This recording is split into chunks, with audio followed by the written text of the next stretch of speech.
Hello everybody, DIY Nerd here, aka Your Nerd Tech. Today I'm going to be reviewing the Western Digital MyCloud EX2 NAS device.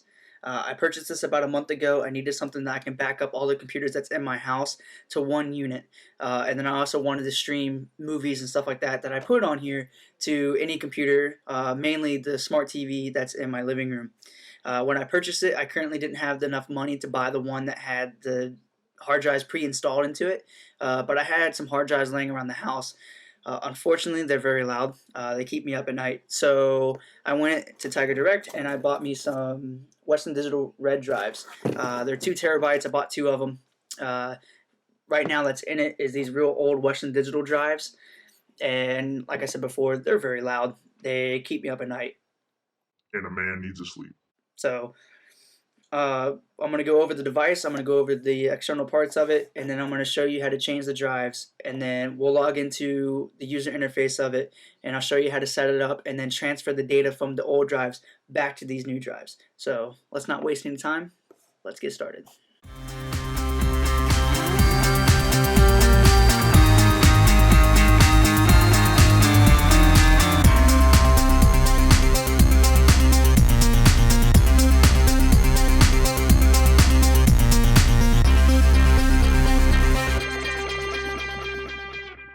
Alright, so what I have here in front of you is the Western Digital MyCloud EX2 NAS device. It's a pretty sleek machine. It's very small, does not take up a big footprint that's on your desk. I keep it on my dresser right over here next to me. It's got like a gunmetal color to it. Real sleek, but it's not a shiny sleek, so it doesn't really take up fingerprints. If we turn it around here, we have a couple ports in the back. At the very bottom, we have the power port. Right above that, we have a full gigabit Ethernet port to set up to the networking in your house.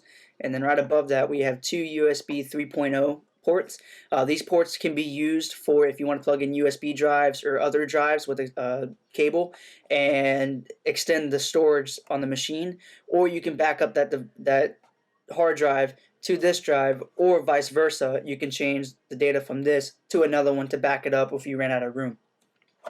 At the top is where you can open up to see the drives. You just push this top button here. Let me open it up, and then you'll see the 2 drives in here.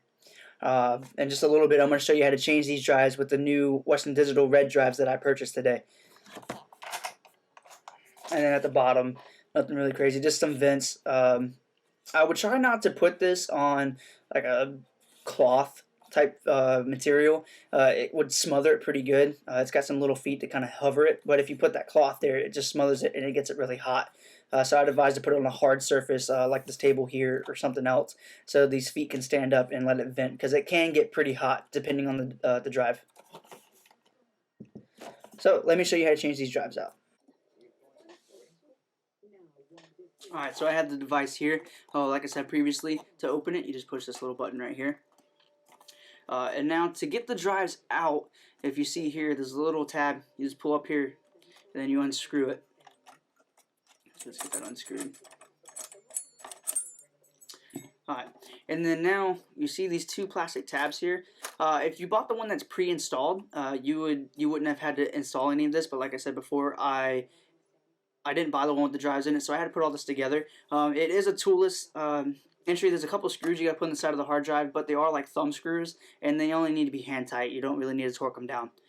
So we'll go ahead and pull them out. Something I advise, if you're pulling drives out and you're going to change them out, there is a volume 1 and a volume 2. I mean, it kind of depends on how you set up your RAID system, but I set mine up to a JBOD, so I'm using them as individual drives. They're not matched together. So I advise to get a Sharpie and write down which one was volume 1 and which one was volume 2, because it does matter if you want to transfer the data back to how you originally had it. And then on the back, the USB drives, one is volume 1 and the other one is volume 2, and switch to the drives. So it is important to write that down. So we'll go ahead and we'll pull out volume 1 first. So like I said before, there's a tab right here. You just pull up on it. They can be a little stiff, and you might think that you're going to break these tabs, but I assure you, you're not going to break them. They're pretty strong. So we will go ahead and write on this drive V1, so we don't get that confused. Put that to the side, and then we'll go ahead and get the volume 2 drive out. So now, and then that's what it just looks like in the side, two SATA connections at the bottom. Alright, we'll put this to the side just for a second, and we'll write V2 on that one, just so we don't get them confused. Now, the screws I was talking about, as you can see here, kind of hold this tab on. So you can just take these and unscrew them. Depends on how it comes from the factory. I'm not sure how it comes from the factory. They could be a little tight, but all it is just a standard Phillips screwdriver. So we will unscrew these. So I get the orientation right, because volume 2 requires you to put the tab on the right, and then volume 1 requires you to put it on the left. We'll go ahead, as we take off, we'll put on. So we'll take the gorgeous Western Digital red drive, and we'll make sure that we put this one in the volume 2 port. So you get them lined up. Make sure you don't strip the screw, because then you'd be having a very bad day. And like I said, just hand tight is all you need. We'll put these in. There's one for the other side. They also account as guide screws.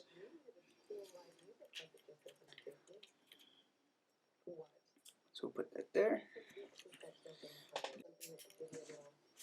And now we have both drives ready to be installed in the device. I'm going to go ahead and just take, we'll go in order. So the one when you put it on the left, that's going to be your volume 1. And the tabs just go towards the back of the device. You see at the bottom, the SATA ports are different on each side. That's why it matters on the tab. So we'll go ahead, and all you do, just drop it in, and then guide screws are going to catch on the inserts towards the top. You just push it in, and it's seated. You don't have to put a lot of force. I advise you not to. You could break either the tabs on the hard drive or the port itself in the device, and at that point, you're out of the device, and you're good to go. Then to close the lid, you can't just push anywhere on it. For some reason it doesn't lock, so you have to re-push on the tab. Ooh, and it's locked. And now we have the new drives installed. Alright, so I have the device over here on the dresser where I keep it. I have an Ethernet wire running from a switch that I have installed over here, and then the power cable running from a power switch down below. Alright, so we'll go ahead, put the power cable in that port, and then the Ethernet in that port. And you can see as it's turning on. So now let's get over to the computer, and I'll show you how to set it up. Okay, so now we're going to take a look at the user interface part of it. Sorry for the inconvenient sound of the mic. I'm just using kind of a cheap mic from a Turtle Beach headset. When you first get it, it gives you a couple pieces of software, which I'll briefly go over. The first one's called WD My Cloud. It's so you can access, it's a desktop application, so you can access the drive from anywhere you go. So if, say, I'm at a friend's house and I want to show them something that I have saved on this device, I can actually sign into it even if I'm not connected to the home network. It's nice in that sense, but it's not so nice to use as if you want to transfer stuff to it. The best way I'd recommend to transfer stuff to it is to go to either Finder, or if you're on a PC, go to Start and then Computer, and then go down to your networking tabs. On Mac it says Shared, and you'll see down here it says Michael's Backup. And then you can sign in as different users, which I'll show in a few minutes on how to go over set up users to where they can access just certain things that set up to their accounts, or other people can log into it and stuff like that.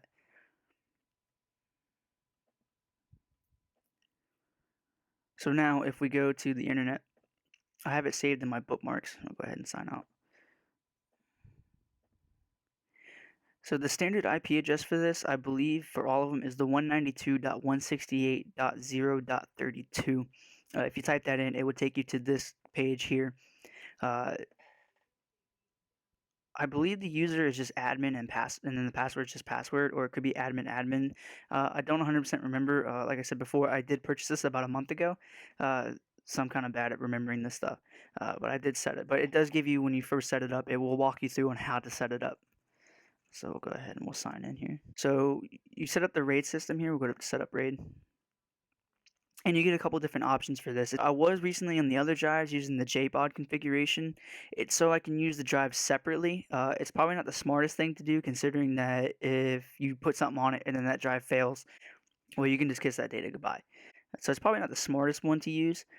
And then you can choose from spanning, RAID 0, which would help transfer data quicker and read it faster. So if you do movies, they will stream a lot faster. But once again, for this one, it's even worse. If one drive fails, you lose all the data, even from the other one, because it's what they do called striping, and it only puts bits on one and bits on the other. So you lose one drive, you lose it all. And then the safest bet is RAID 1, and that's it. You write to one, and then it clones that one to the other one. So if one fails, you can put a drive in, and then it writes itself back over to the other one. It would be the slowest out of all of them. It's the safest. But I only have 2 terabytes drive a piece, so that would only allow me to write 2 terabytes. I want to be able to use the full 4 terabytes of storage. So I'm gonna go back to how I had it set up before and do the JBOD. So we'll check that box there. Go to next. And now it's gonna format these drives to the JBOD configuration. And so far, I'm extremely happier with these drives. I mean, you cannot hear them at all. They're completely silent. The other ones, man, I could hear these drives from the other end of the house. They were loud. All right, so now that is done, we go ahead and hit next. Now you can set up an encryption, so you can encrypt your data just in case someone was to hack into your home network, and they see this, they wouldn't be able to get into it. Uh, I'm not really going to be putting anything that sensitive on these hard drives. I mean, if it got viewed, it really wouldn't bother me too much. Uh, so I'm gonna go ahead and leave them unencrypted. Go ahead and hit next. This section provides a summary of the configuration you just created. It will show the volume name, file format, disk size, and disk array number. Go ahead and next. You're about to reformat the hard drives. All data will be erased. Do you want to continue? Guys, if you are using drives that you have around the house, please make sure you do not have anything on them drives that is important, because once you hit finish, it's gone. Which I know these are brand new drives, so I'm going to hit finish. And now it's going to partition the drives and then format them into that configuration. Alright, so now as you can see, I have the drives completely formatted and ready to go. I have 3.89 terabytes free. So if you go over to users, you see currently I have 3 users made. This first one is me. We click on it here.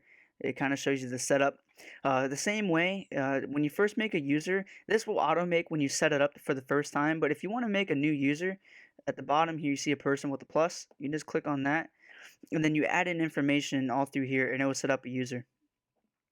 Once you make it, you can set it up to where you can get access to certain parts. The public, it just automatically gives you the right to read and write to it. Then we go over to shares.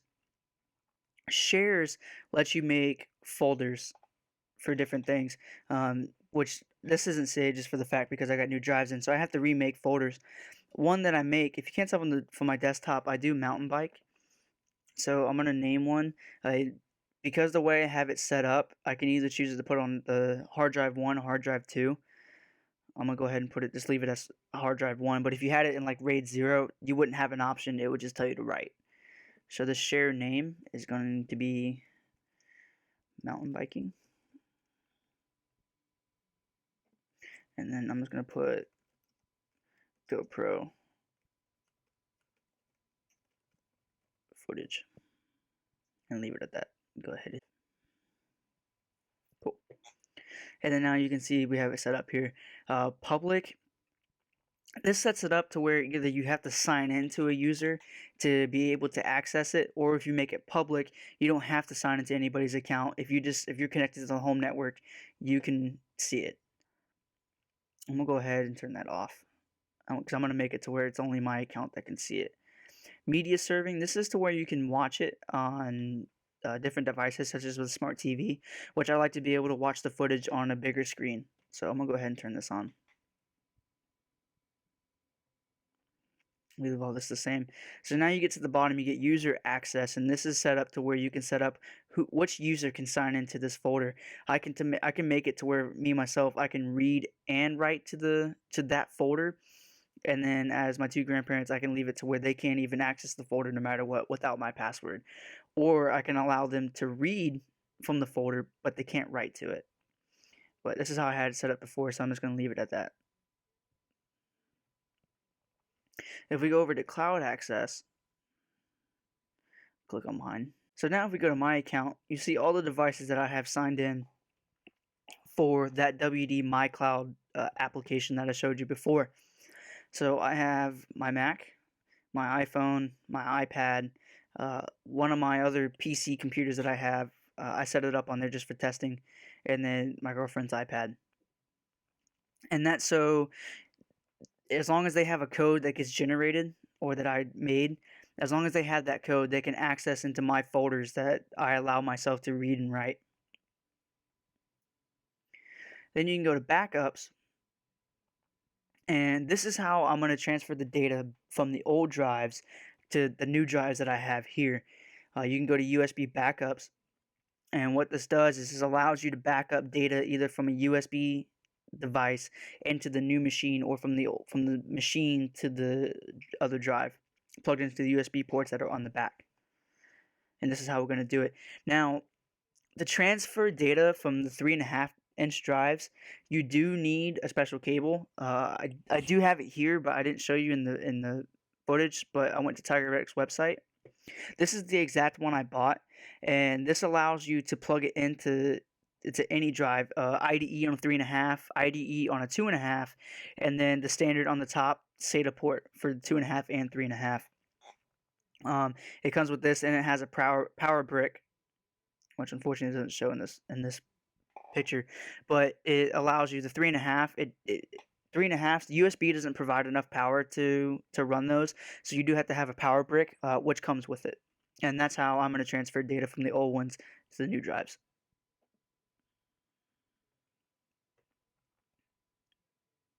And now, kind of just a brief overview of the rest of it. You go to storage, and this is where you can go back, and if say you don't like the RAID setup that you have, you can change it, but do remember when you change the RAID, it does reformat the drives, which means it's going to wipe them clean, so make sure you get that backed up first.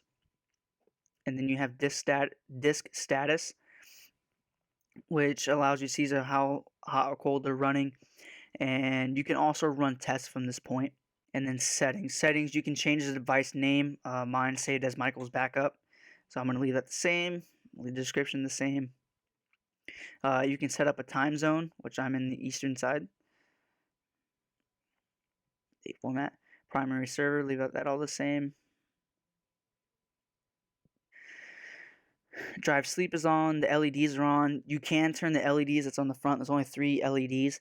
You can turn them off if you're really kind of like a power saver type person, but honestly, the 3 LEDs, they don't take hardly any power at all. So I'm going to go ahead and leave those on, especially because the LEDs can tell you if the drives are failing, and I want to be able to know if it's failing. Power schedule, I do like using this. I have it turned on. You go to configure, and in here you can set up if you want it to turn off on certain parts. So for me, I don't let the drive turn on until 6 a.m. because that's roughly around when my grandparents get up and they go to use the computer, and I want it to be on, so if they save anything to the computer, it's set up to auto save everything that they change to the files. So I definitely want it to pick up everything, so if they added new pictures or whatnot, I won't lose, it'll be backed up. And then I have it cut off at at midnight, because that's roughly when I start messing around on stuff and go to sleep. So it just cuts off. So in that 6 hours, it's not on, so it is saving power, and it's not having to run 2 hard drives, even though it does go into sleep mode, which it doesn't run, but I'd prefer it to be completely powered off anyways. So for Sunday, say I didn't use it on Sunday, just go ahead and hit the power button, and now it's powered off all day. But during the day, I do like to use it, so I'm going to leave it on. And to set up the times, it's just you click and drag. So set it to 6 a.m. and then leave it for midnight. And save that. You also get Mac backups. This is completely compatible with Time Machine. You can turn this on, which I'm running my Mac now, and I have a solid state drive in this Mac instead of a hard drive. I'm not super concerned of it failing, even though solid state drives can fail. But I don't really save anything to here, and it's just really easy for me just to go to Finder and drag and drop anything that I want to save, which is mainly videos and stuff like that. So I'm not really concerned about setting up Time Machine to run in the background. And that's basically it. You've completely set up your Western Digital EX2 NAS device, and I hope you enjoy it. I hope this helped.